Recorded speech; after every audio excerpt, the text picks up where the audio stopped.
Hi friends, welcome to our channel my style cooking.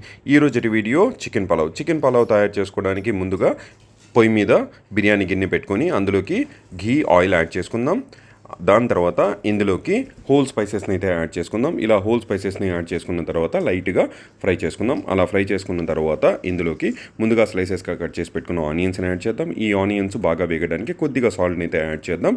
Onions deep brown colour వచ్చేంత వరకు fry చేసుకుందాం. ఇలా fry చేసుకున్న తర్వాత ఇందులోకి జింజర్ గార్లిక్ పేస్ట్ని అయితే 4 to 5 టేబుల్ స్పూన్ యాడ్ చేసేద్దాం. ఈ జింజర్ గార్లిక్ పేస్ట్ పచ్చి వాసన పోయేంత వరకు మంచిగా ఫ్రై చేసుకుందాం ఆయిల్లోనే. దాని తర్వాత ఇందులోకి ముందుగా క్లీన్ చేసి పెట్టుకున్న 1 kg చికెన్ అయితే యాడ్ చేసేద్దాం.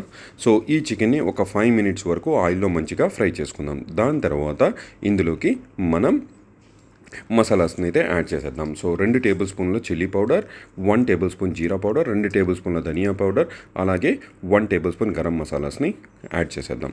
సో ఇవన్నీ కూడా చికెన్కి మంచిగా పట్టే విధంగా కలుపుకుందాం. ఇలా కలుపుకున్న తర్వాత ముందుగా కట్ చేసి పెట్టుకున్న ఒక 3 to 4 టమాటాస్ని యాడ్ చేద్దాం. సో ఈ టమాటాస్ కూడా కొద్దిగా మగ్గేంత వరకు వేయించుకుందాం. ఇలా వేయించుకున్న తర్వాత ఇందులోకి కొత్తిమీర, పుదీనా, కసూరి మేతిని యాడ్ చేసేద్దాం. సో ఇవన్నీ కలుపుకున్న తర్వాత మనం ఇందులోకి కర్డ్ని అయితే యాడ్ చేసేద్దాం. సో ఒక 250 grams కర్డ్ అయితే యాడ్ చేసాం. సో కొద్దిగా సాల్ట్ని ఇక్కడైతే నేను యాడ్ చేశాను. సో ఇవన్నీ కలుపుకొని గిన్నె మీద మూత పెట్టుకొని ఇవి కొద్దిగా మంచిగా వేయించుకుందాం. ఇలా అయిన తర్వాత ఇందులోకి మనం 5 glasses ఆఫ్ రైస్ని అయితే ఇక్కడ నేను యాడ్ చేశాను. సో 5 glasses-కి 7.5 glass వాటర్ అయితే మనం యాడ్ చేస్తున్నాం. సో ఇక్కడ నేను తీసుకున్న రైస్ అయితే బిర్యానీ రైస్ ఈ గ్లాస్తో నేను తీసుకున్నాను.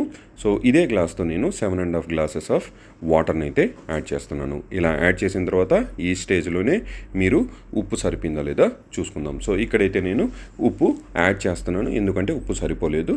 సో ఉప్పు యాడ్ చేసిన తర్వాత మా వైఫ్కి అయితే నేను టేస్ట్ చేయమని చెప్పాను అనమాట.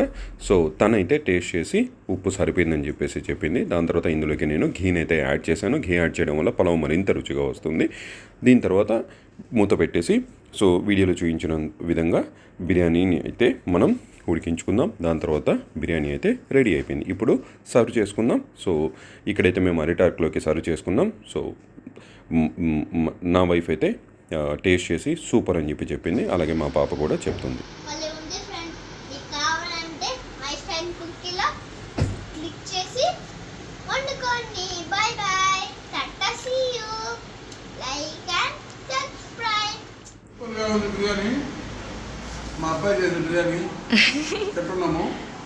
ఈ రెసిపీని మీరు కూడా ట్రై చేసి కమెంట్స్లో చెప్పండి మీకు ఎలా వచ్చిందో. Thanks for watching. Please like, share and subscribe.